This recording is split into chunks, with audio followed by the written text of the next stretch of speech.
blessed unity with the L-O-V-E. Love is the solution, so set your love free with the L-O-V-E. Further evolution and blessed unity.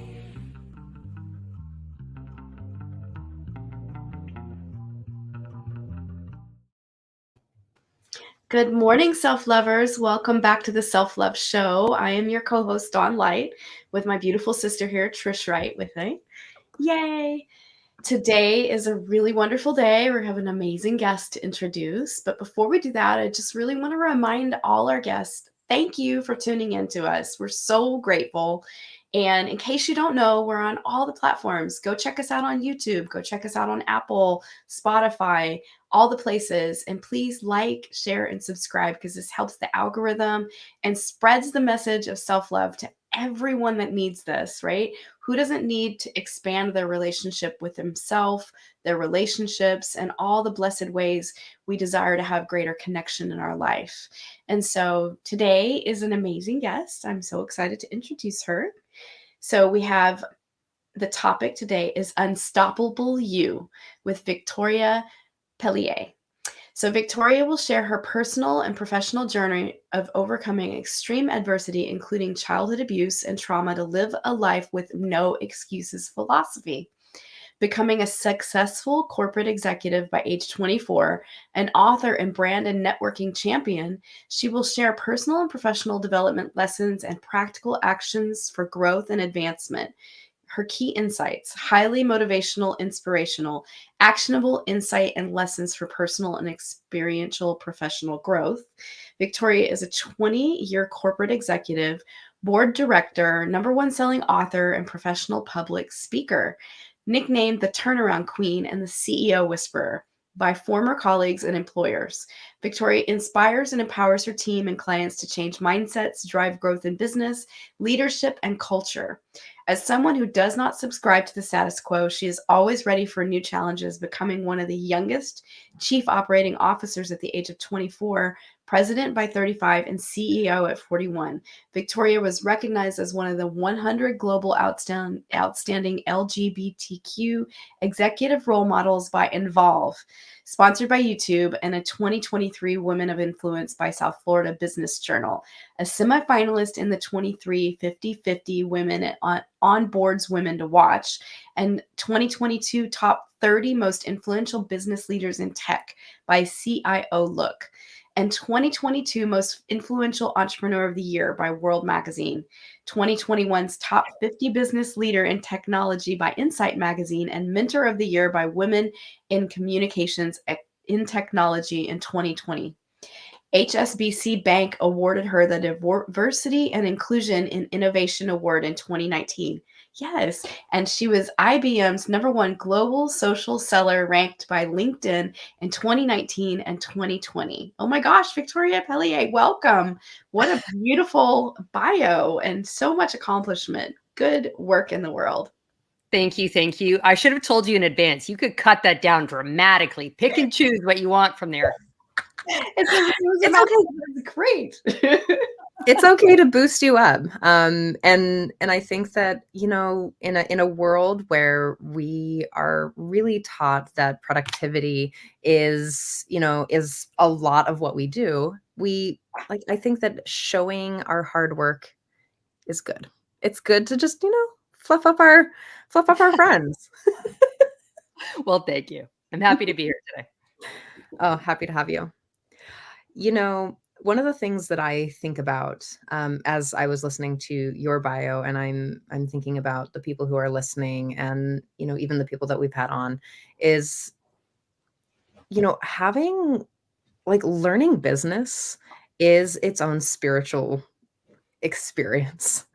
It's really I often think about my business as an actual relationship, and how thinking about how I feel about it, and how, you know, I think about the world in general, and how I think about money and all of the things involved in that. And I also, because my brain doesn't exactly work maybe the way that other people's works, is I'm always like, how did you come to this? Well, so that in itself as a story. The interesting thing is I had visions from probably the time I was 10 or 11 years old that I was going to be a lawyer.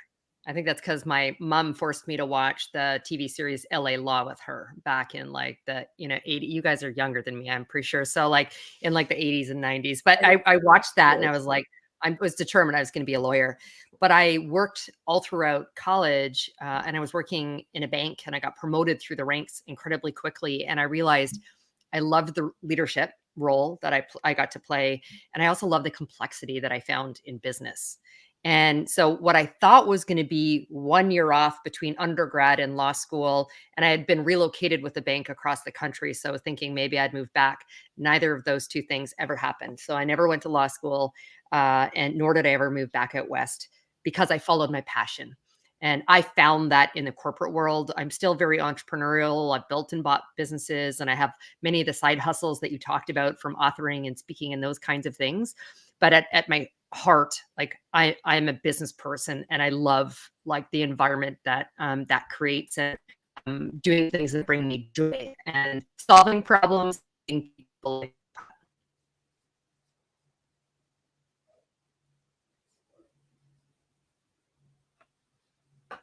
I think we might be having a little technical difficulty. We're good. Hang in there for a second. She'll be right back. There I'm she here. Oh, I'm like, I never left the screen. I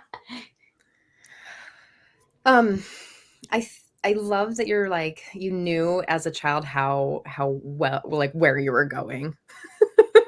I think that not all of us have that clarity. Okay, so I'm really curious about how many of us and our listeners, and our viewers also have their own businesses, whether it's coaching or whether it's, brick and mortar, or all the many things that you can do online and offline. What do you find is the thing that stops people the most? Fear. About Fear. Many things.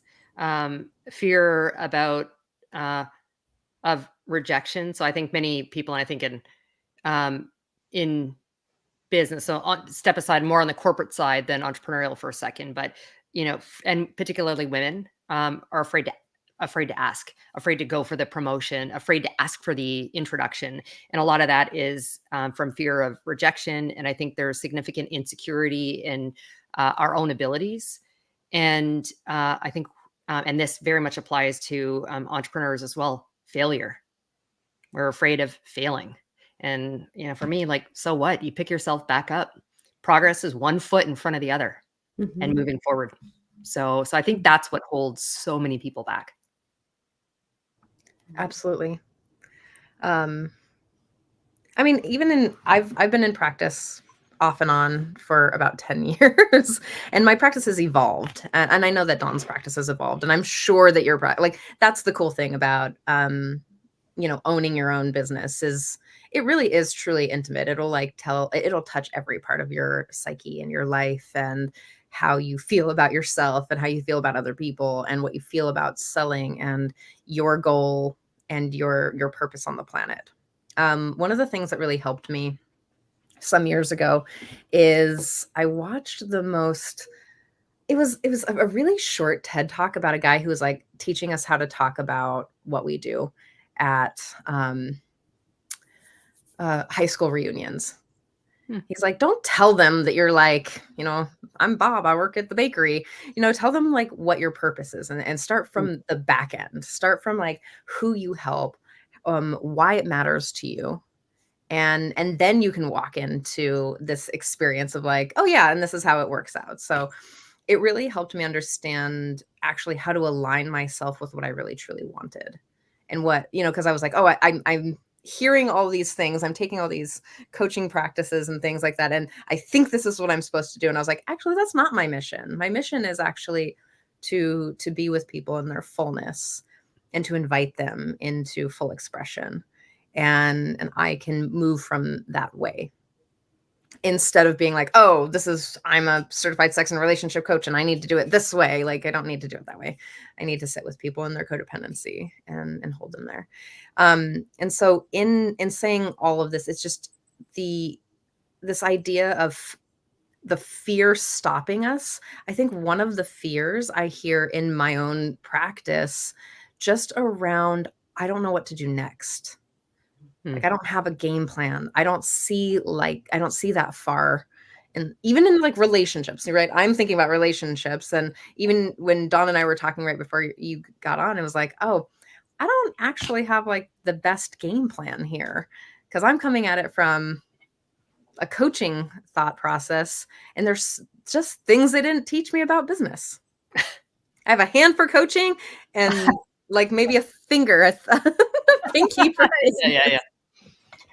Yeah. I have a phrase, Trish, that I use in many instances, from like personal branding to taking, charge of our career, our business, and life. And it's strategic intentionality.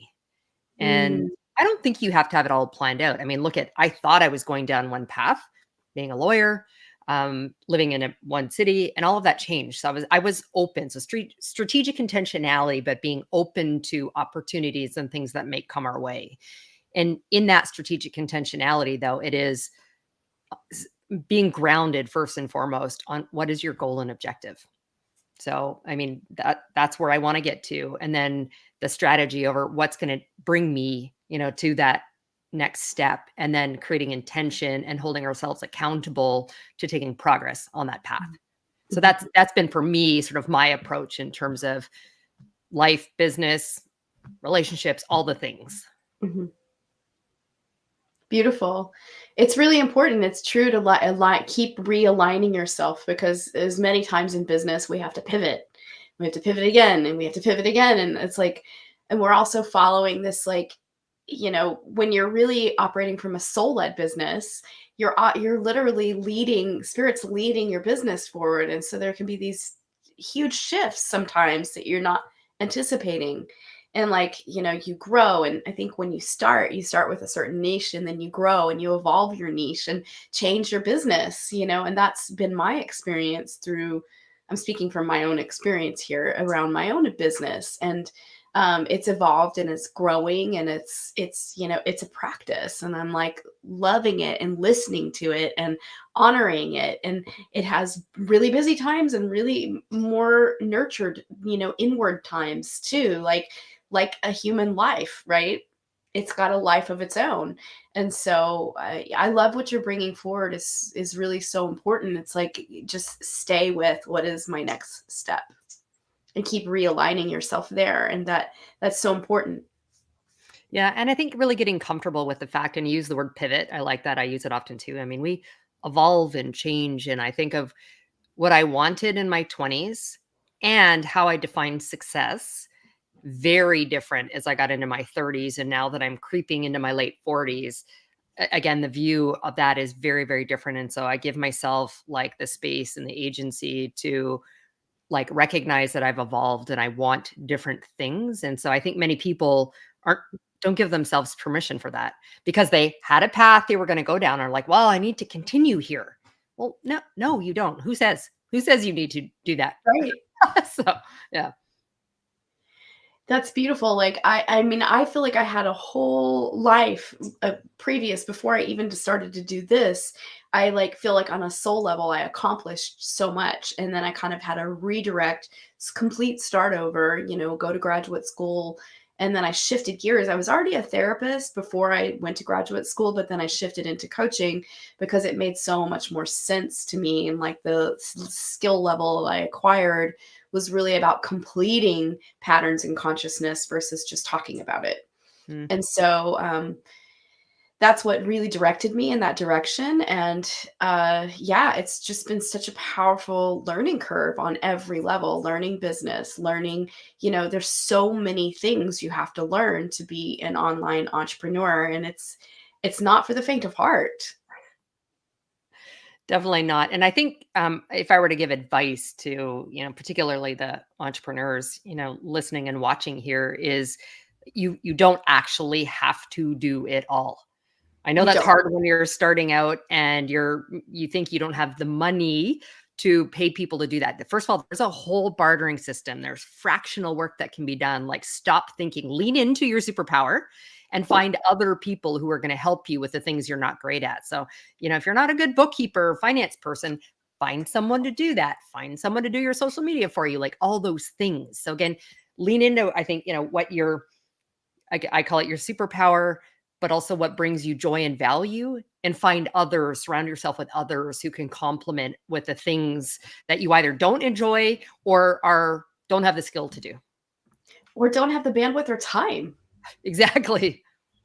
I love that you said that, because this is one of my biggest pet peeves throughout like the whole coaching and online business. Is like people just be like, I've done it all on my own. And I'm like, girl, I know you have a team. Like, I know. I know your team. Like, and I often am thinking about like this idea that we present this out in the world that we have to do it on our own. And it really takes, a village to raise a business. Absolutely. I wanted to go back a little bit and kind of dive in, because it's one of the things that I'm so fascinated about. So I'm in a kind of a pretty nice school where I spend time all day, like 6 hours of my day, with 20-something-year-olds.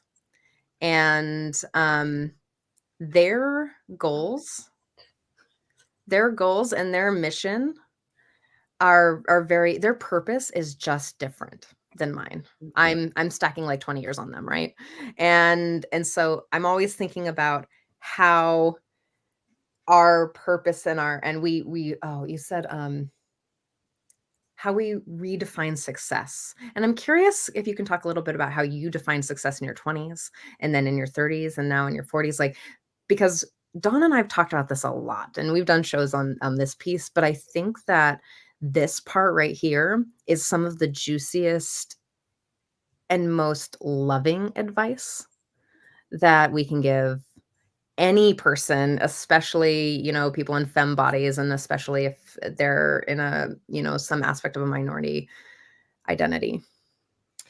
Yeah, so for me to tell you in part how and why I define success the way I did in my 20s, I just need to tell you a little bit around sort of the origin story of me. So Oh. I'm born to a drug addicted teenage mother who like beat me severely. So in my bio, you talk about trauma and adversity in my childhood.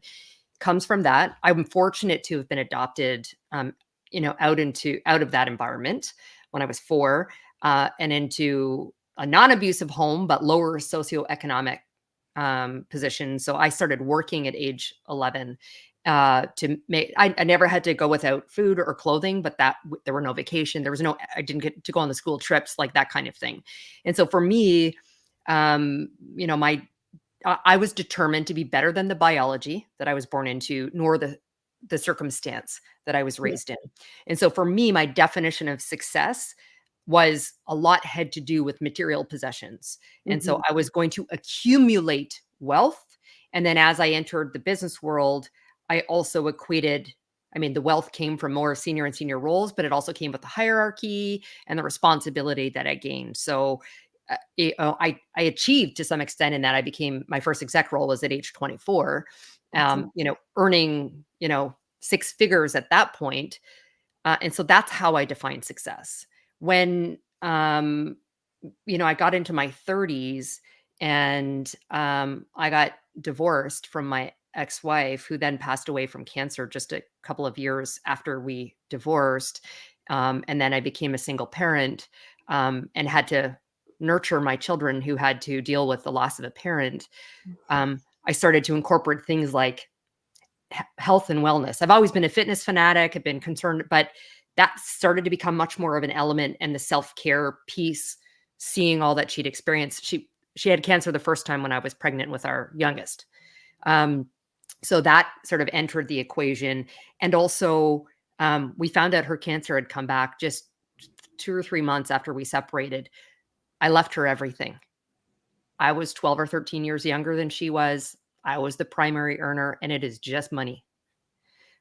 So my relationship with material possessions evolved significantly.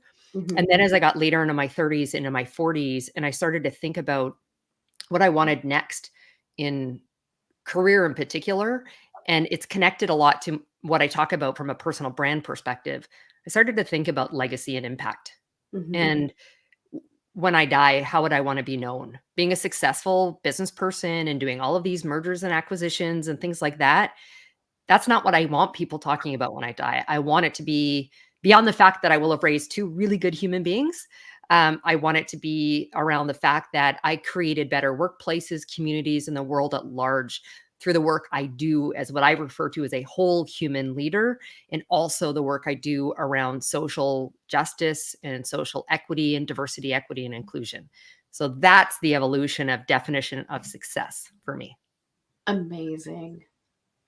I really, really hear your journey, and it's very powerful what you're sharing. I acknowledge you because there's so much healing that took place for you through it, and I think it's natural as I'm close to your age too. I'm 49, so I think we might be in the same pocket here. Ooh. And I'm You look married. amazing. You look amazing. So do What do you get? you. So do you. We don't look our age at all. And I have a 13-year-old and married for 20 years, and so I really can share the same sentiment through gaining success in an industry that was like soul sucking for me and like really uncomfortable. And I kind of climbed as far as I could go in that industry, and I was successful and I mastered it. But at the same time, I was miserable and unhappy, and it kept me from my family. And I worked crazy hours, and it was debilitating to my body. And everything. So there was just so many places that I did not win or really succeed in that way. And I made it through, I put myself through school later in life because I too am a child abuse survivor and had a very dysregulated home life and left home at 17 and never looked back. But I never got that footing to like, I would have gone to college young, but would I have chosen the path that it's all divinely perfect the way it unfolded, but I ended up going to college later in life while through raising a child. So that was really challenging.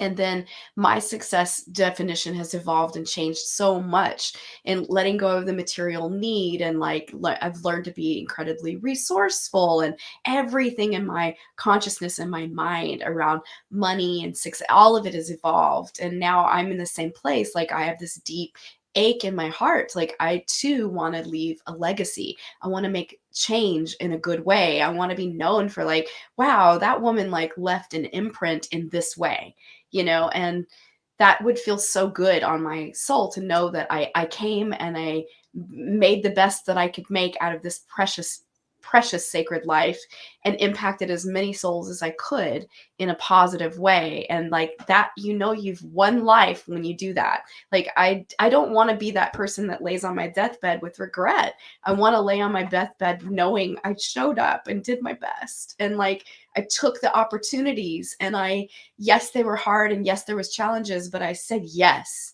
And I want to feel that in my soul when that day comes. Yeah, that's awesome. I love it. Yeah. And I love this conversation because see, like that's the juicy bit. In your 20s, you're trying to fit in, you're trying to belong, and you're trying to do the thing. And we get wrapped up in either running from the thing that we had before, or running towards this thing that we think we're told to want. Yeah. You're told to do this thing and you're supposed to do this thing. And I did that too. And I think I mean, I'm seeing kids every day. Like where they're like, why are you not stressed about this exam? And I'm like, is it going to matter tomorrow? Maybe it'll matter next week. And maybe in a couple months, it'll matter, like my grade and stuff. But honestly, it doesn't matter next year or 5 years. And the only time that your grades are going to matter once you get out of school is that first job you get. So honestly, darling, relax. It has nothing to do with your worth. And because I'm like pushing 40, right? And things have shifted like wildly for me over the last, just because it's like the things that matter are more connected to community and connection and heart. And I love that you were so generous with your ex-wife. And I love that you repivoted your life towards your family, because I think that that's the truth. Like that's where the purpose is. And you both use legacy, and that's kind of my branding. I work with men. I have a Man of Dignity program. And I work with men who are in their 30s, 40s, going through their midlife crisis. And like, I did all the things. Why do I still hate my life? I'm like, well, let's learn to leave a legacy of love in the world. And I teach them how to feel.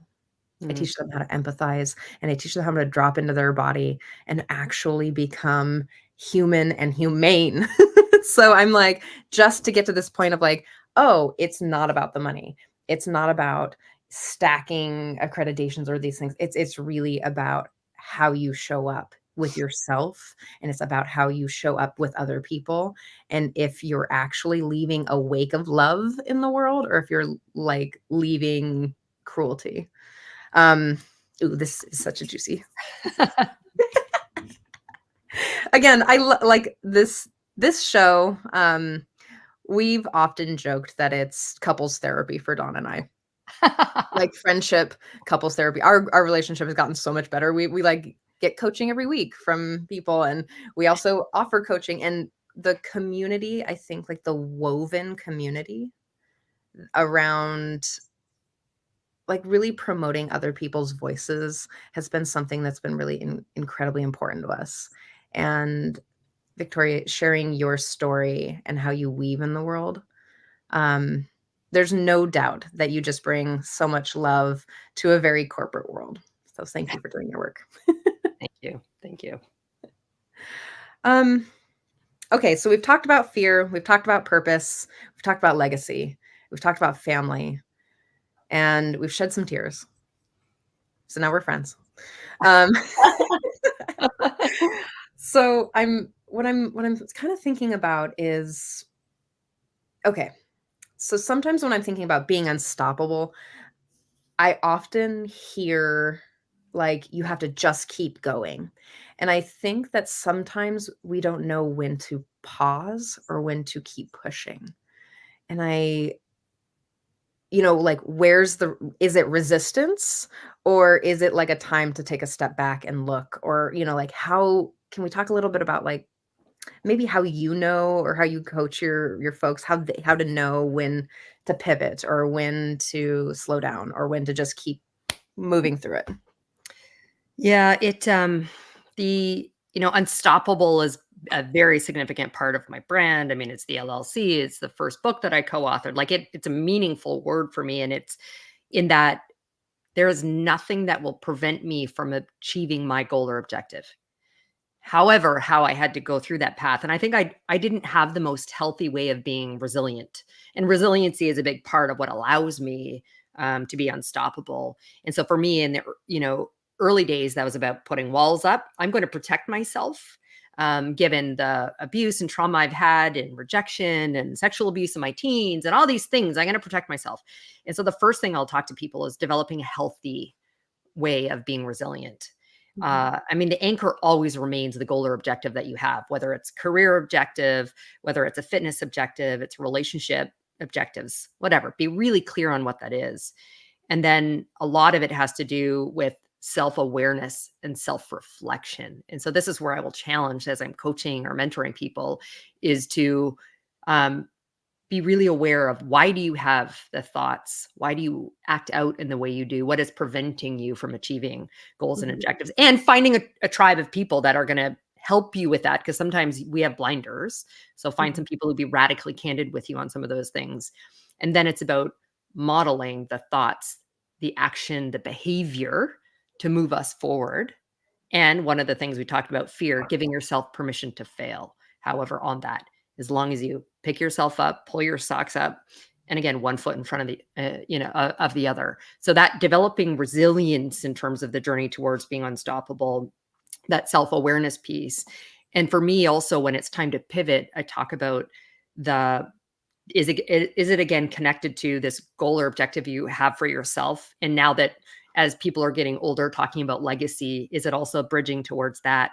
And if it doesn't bring you personal or professional joy or value, then it's time to reevaluate and figure out if you need to shift or pivot or change or do something differently. That's such good advice. But you know what I mean? I mean, it's like, you know, having people in your life who are going to be like, hey, you should look at that, I think is one of the most powerful like ways of doing business, you know? Sometimes when I'm talking about like the projects, like here, I'll share, I'm pausing my practice right now. And I've sat with it for a long time because I'm a full-time student and I cannot do both. Like my brain, I can't separate the two things. Like it just there's not enough time in the world in my brain and all of the things to actually like fully give each project its true and honest and authentic like push for it. Like so everything's not having like it's not clean. It's not in my integrity to have it just so sloppy. And so I've been sitting with that and I'm like, at first I was like, no, I can do both. I can schedule it. You should see my schedule. I'm like, whoa, I probably need to sleep. and actually thinking about what am I modeling? And my roommate is like, hey, you're running a lot. And I'm like, I'm tired, and someone to just kind of push at that. And like, hey, where are you pushing this towards? Do you have a plan if you're pushing it towards something? But it looks like a lot of energy for without a plan, without a strong direction. So what would you like to do with that? And I was like, oh yeah, good point. And like been sitting really with the thought of that, and also like allowing myself to grieve my own aging, I guess, in the sense of like, wow, in my 20s, I could probably hold that and that and that. And now I'm like, whew, I need to work out and rest. And those things are more priority than getting it all done. And so I think like really sharing, productive ways of like, hey, you need people. And you also, if it doesn't bring you joy anymore, to take a step back and look. If it's not enlivening you, and to pivot from there. So yes, it's so good. How many times have you pivoted? Many times. So for any of your, listeners and viewers who might check out my LinkedIn profile, they don't always think it's like this, like, straight line at all. I've gone all over the place. Like I said, from thinking I was going to be a lawyer to, no, I'm going to go down a corporate path to, at one point it was in this particular field and I took a sidestep to this other one and so on and so forth. And so I can't even tell you how many times, Trish, I've pivoted. I go and I do what feels right at that moment. And for me also it's meant a balance. I hate people who ask me one about work-life balance because I'm like, it's all just life. So for me, it's just finding a way to integrate. And how they also ask, how do you have it all? Well, first of all, you perceive that I have it all. I do think it's possible to have success in many areas, sometimes not all at the same time, or just not, or just recognizing that you need to make compromise and trade-off at times for the right things. And so I've done that both to put forward family at sometimes, and other times it's been for, career, other times it's been for health. So for me, all of that's required shifts and pivoting and getting comfortable in my own discomfort at times.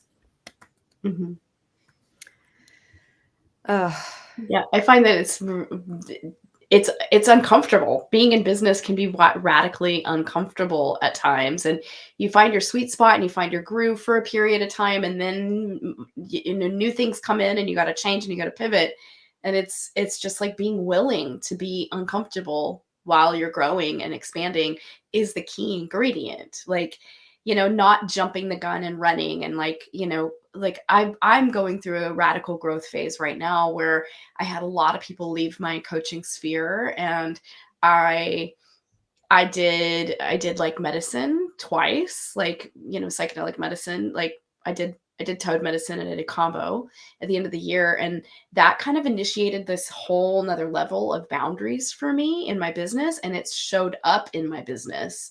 And it's really interesting to see the shifts going on in me.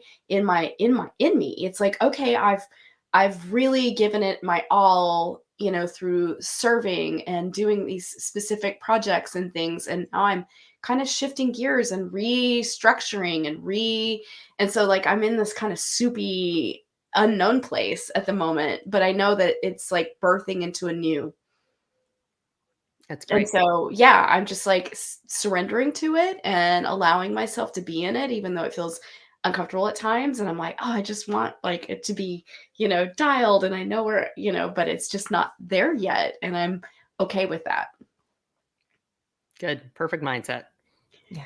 Thanks. Yeah. It's just like, here we are. And I just diligently like work on what I know I need to do. And I feel I follow my heart and I follow spirit's lead. And I have coaching, I have support, I'm in a community, I'm held. And so it's good.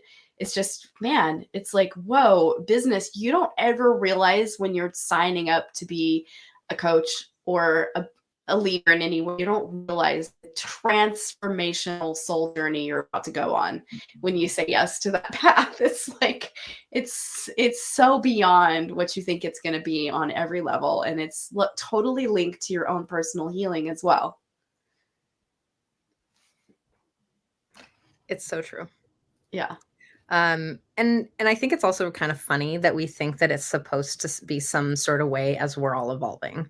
Like, I don't know about you, if you'd go to like therapy and you do your own work and you like you like are out in the world and you're like, wow, the world is showing up differently for me because I'm different. And so as we're evolving, we have to evolve our strategies and evolve how we work in the world and evolve what we're doing because we are evolving, right? And so it's the human brain just cracks me up a lot because I think about how it's really desperate for patterning and really holding on to things. It's really wanting this like security of like, I know what's coming next. And really one of the most powerful things that you shared is to sit with the discomfort. And if we can just sit there without having to change it or fix it and be able to be more resilient and like moving and dancing with it, like I've seen Dawn do it so many times, is just like being with the discomfort and dancing with it. And I've done it many times. And I'm certain that you've done it as well, is that is just such a powerful place to show up and be unstoppable is really there to like, okay, I'm here, I'm uncomfortable. Let's not make irrational or like reactive moves, but to sit with it. And it's literally hacking your brain, your brain chemistry, to actually choose something different, to slow it down and to be like, okay, because your brain it's a pretty effective machine. But there's a lot of things that are really not that effective, like we're perceiving threats and that kicks off some automatic responses and, the amygdala and the hypothalamus, and you're just like, whoa. And you get to, whether that's in business or with your children or in the grocery store or whatever, and we're responding all the time to our relationships.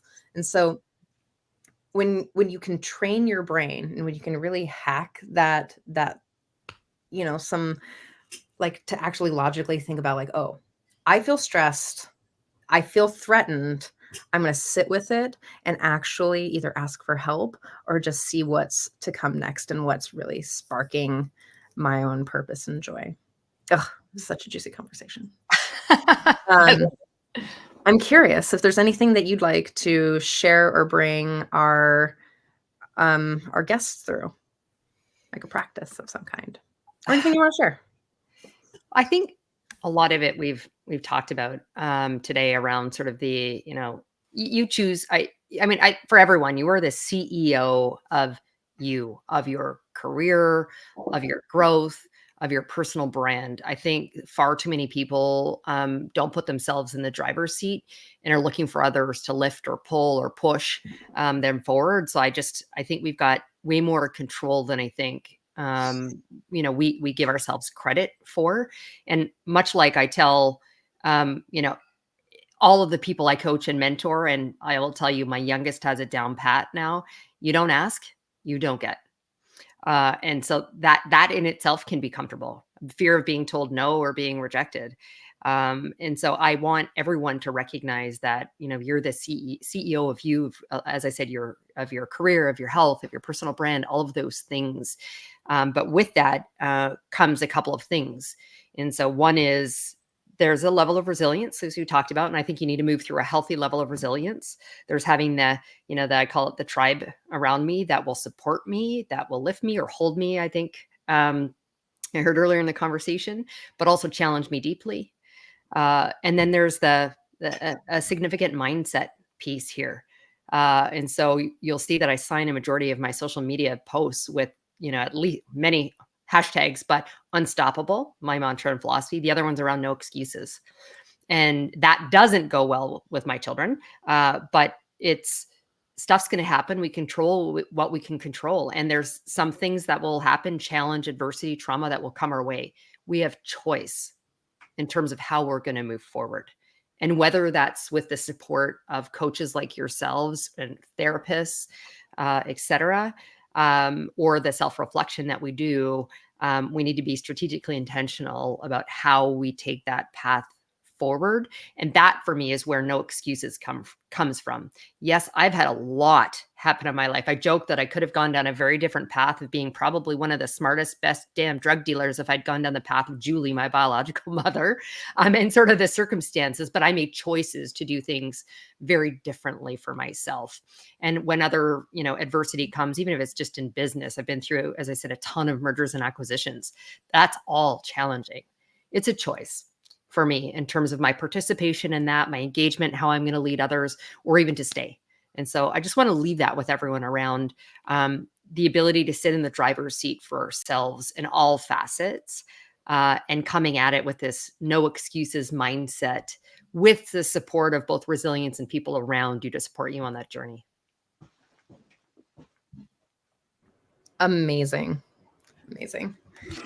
I felt like a good pep talk there. It's like, yes, you're right. Okay.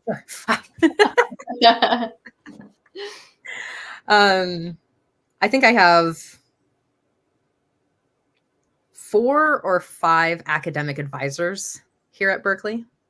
And I'm like, talk about people who are constantly like, look at that, go there. And it's, and that's just for this.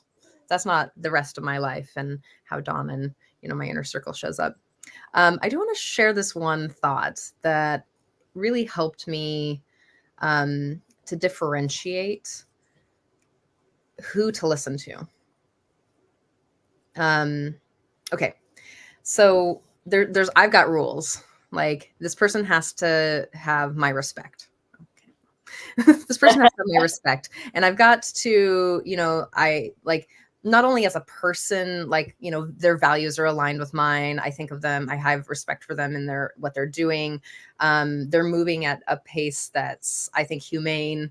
But also people, like, Scott Thomas told me a story a long time ago where he asked Jodie Foster not Jodie Foster. Oh, let me find the name.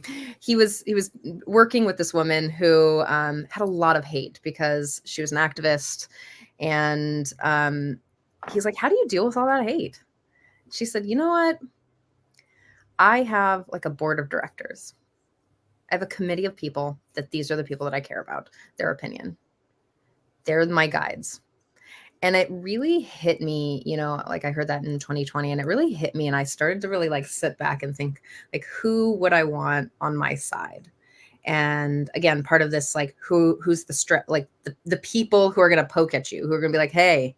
And so I started to really think about what I wanted. It'll never be a partner. It can never be of course I'm going to like take in their, I'm going to take in their opinions and what they need and their needs.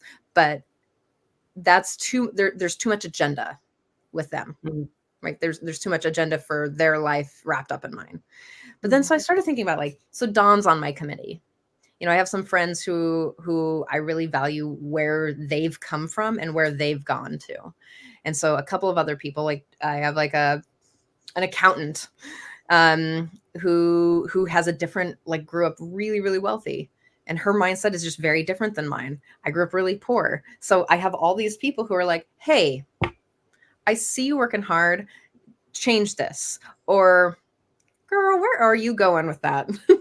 and someone who's really like checking me on things like around my relationships, around my business, around school, around what I say that I want. and whether I'm actually moving towards that or going against it. And so I have about 5 or 6 people that are my board of directors. And these people, everyone else is like, well, how do you? And I'm like, none of those people are doing anything for me. Mm-hmm. They're not supporting my life in any sort of way to actually have access to that kind of control over my life. I You're agree with not, you. you know what? So like my roommate, she's here, you know, because like this person is my home life, you know, and so I'm kind of like, okay, and I think that we get lost in like trying to look a certain way or be a certain person in the world, and we forget really how to work that out, you know, how to pick and choose quality guides in this world. So I don't know how you feel about that or if you agree, but I completely agree. For me, I talk about it in the way of like there's concentric circles. Mhm. And so for me, that inner circle is super close. Mm-hmm. My husband, Danny, is there. I know you, Trish, said you don't want it to be your relationship partner, but for me, like he knows me deeply. We've been together now for 10 years. And so like he's in that circle. My best friend, Jen, is in that circle. And there might be a couple of others who sit there and then it goes out. So to what level I'm going to listen. And I'm happy to take other people's perspective and advice, but to what extent I might implement it depends on where you are in the concentric circle. Mm-hmm. totally. Yeah, it's the same for me. I see it as a circle as well, like the inner circle. Yeah, it is so valuable to like. Okay, it's just being really honest with yourself and like examining: are these people, do they hold my highest and best interest at all times? Like, you know, and I call them 3 a.m.ers. Can I call this person at 3 a.m.? You know what I mean? Like, and I have called you at 3 a.m. I think probably. She called me at 3 a.m. Trish. So, you know, like, and that's the reason why the self-love show is here and exists, because we love each other that much. We were like, yeah, let's do this. It's like it's just from our heart, and spirit just aligned us to do this. And so yeah, it's like who's your 3 a.m.ers, right? Who are these people that are just, and you know, you got to just take an honest, accountable look. When I was young, I had people on my inner circle that didn't belong there, you know, and that was my trauma response that I had to heal from, right? And I had to boot those people out and be like, nope, you don't have my best interest. And that was really challenging, you know, when you're finally wake up to realize like, oh crap, these people actually are not, maybe they're operating from unconscious patterning, but truly their actions and their words are not matching. And that you just have to be really honest with yourself and start to put people in. This person actually cares for me, this teacher cares for me, this person, and put them into that circle so that you feel nourished. It's like drinking water every time you go to have a conversation with one of those people. And then soon that starts to ripple out, you know. And I made a radical shift from in my 20s. I moved from Texas to California. And when I moved to California, I was really freaking clear. This was where my inner circle shifted dramatically.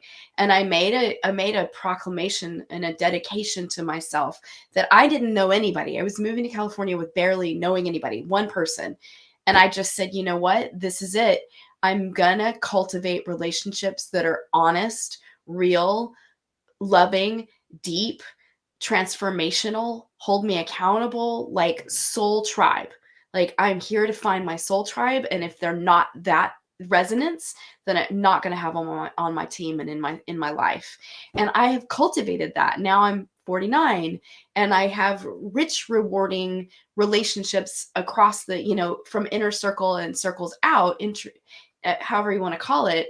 And it's a ripple. And I've seen that from that one powerful choice in when I was 25. I made that choice, and it's come about from meeting my husband to my husband's family, my family. I mean, it's been a game changer, and I stuck to it.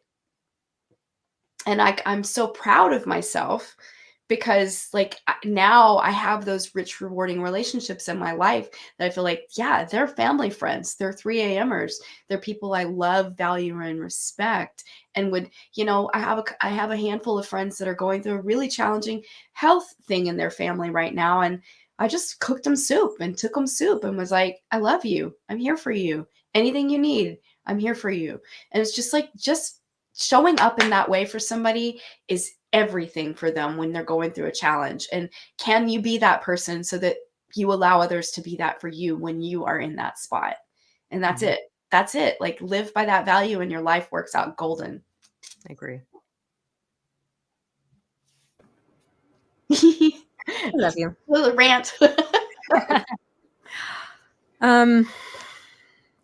My last sort of question and thought is tell me about the self-love of being unstoppable. Ooh, good question. My early days of being unstoppable was a determination to be better than, to prove to others. That's why I wouldn't let anything stop me from getting there. It took me a good long time to love me truly, and be confident in all that Victoria is, warts and all. And now I move forward, from a place of being unstoppable and working to achieve all of the goals and objectives I've set for myself, and new goals and objectives because they align with values and purpose, what makes me happy. Um, and I do it with confidence because I love the woman that I am now. Love it. Well, if you want more of Victoria, check her out on her website or LinkedIn. I put it all in. And tell us a little bit about how you help people and what you've got going on. So, in addition to still being a C-suite executive, I offer coaching, both executive coaching and personal brand coaching. I do attribute a lot of my career success to the fact that I've established a very strong personal brand, so that recognition from LinkedIn around being IBM's like social seller worldwide. That's their phrase for a combination of brand, network, and engagement. But I've taken that to help others elevate their own careers or objectives. And so when people, as you said, you'll send them to my website, they can learn about me there, the services I provide. And also I do a ton of public speaking on topics around being a whole human leader, to diversity and inclusion and strategic intentionality around that, to a message around resilience and being unstoppable, and kind of some of my life lessons to share with others. Mm-hmm. Yeah, it looks like you have some books on here and also some other television and podcast appearances, some radio interviews. The books look really interesting and good. I'm like, ooh. Yeah. Thank you for being on today. Thanks for having me. It was a pleasure. Mm-hmm. I really love the unstoppable theme. It's like so inspiring on every level because you need to hear that. You need to hear that when you're an entrepreneur. You need to hear that when you're a leader, and everyone's human. Everyone's human. We all go through these cycles in life and curriculum and all kinds of things. And it's like this, just giving people permission to like allow that into their consciousness of like, you can be unstoppable no matter what comes your way. Like it's so potent, like such a potent message. It lights me up. I'm like, ooh, I like this. Like, it's like, yeah, it's a good feeling. Mm-hmm. Yeah. Thank you for your work in the world. It's like inspiring. Thank you. Mm-hmm. So, right. I've put in Victoria's website and her LinkedIn. Go ahead and check her out. Follow her everywhere.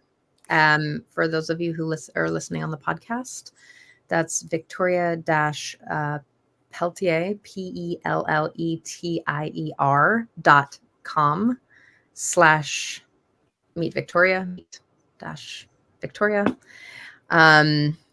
And yeah, I'm excited to like get your book and read it and nerd out on you and be like, yeah, I know that person.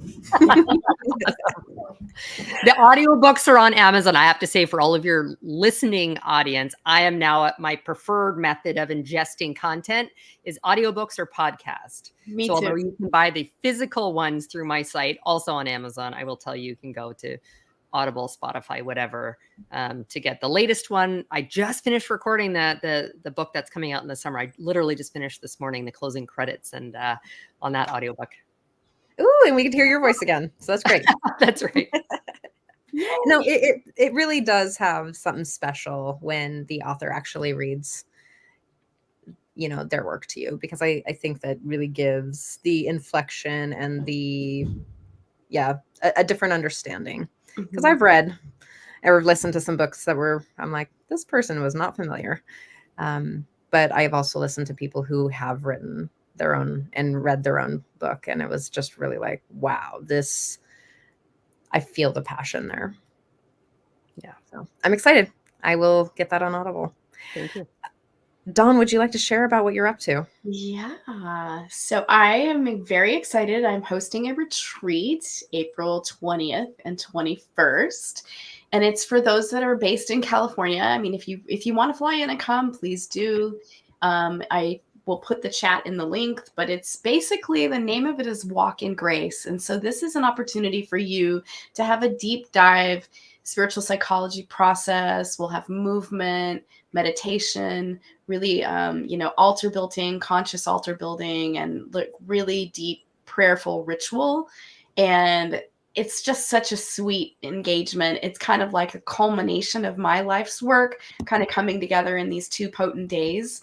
And it's really intimate. There's only a few spots available, and would love to have you, and love to have you come drink in the experience of really unlocking your consciousness to allow more grace to be present in your daily life. Because no matter what we grow and change through, it's how we embrace it, and can we really invite in spirit's grace into our world, because you're living at a higher octave and you're feeling really expanded and in the loving when you're living your life from that place. And so this is a very deep, heartfelt invitation to allow yourself to say yes to kind of putting the key in the lock and turning the lock on the place where you've maybe felt held back, or not really feeling the like full presence of your love in your life, and you need some shifts here. This retreat will give you that opportunity, because it's a deep dive into unlocking the mystery that is you, and where you need that next level of support. And so I'm so happy to offer it to you and give you that really beautiful experience. Hey. I'm so excited. Thank you both for being on and sharing your wisdom and your heart and your stories about your life. The more we're able to be vulnerable, I think it really gives us, everyone, the opportunity to share as well. Mm-hmm. And I think we're moving in a world that taught us not to do that. And it's kind of nice to have people feel really connected. Victoria, thank you again for your time and your expertise, and really just showing up so sweetly. Thank you. Thanks for having me. And thanks for sharing, the intimate moment. That was really sweet. Mm-hmm. Thank you, Dawn, too, for everything. Mm-hmm. I'd really like to give a shout out to Roy and Russell, who are our team here at the Self-Love Show. They run everything in the background so that we can have lives and work our practice and go to school if that's what we're doing. And so thank you, Roy and Russell, for always being there and always, coming up with awesome new strategies and doing your awesomeness. And our mascot, Poppy. Poppy's Russell's daughter. So we love her. Thank you again to Scott Katamas, Love Coach Academy, Global Peace Tribe, and all of you for showing up every day, every week for your own self-love, and for really committing to making the world a better place through your own love. So we'll see you same time, same place next week.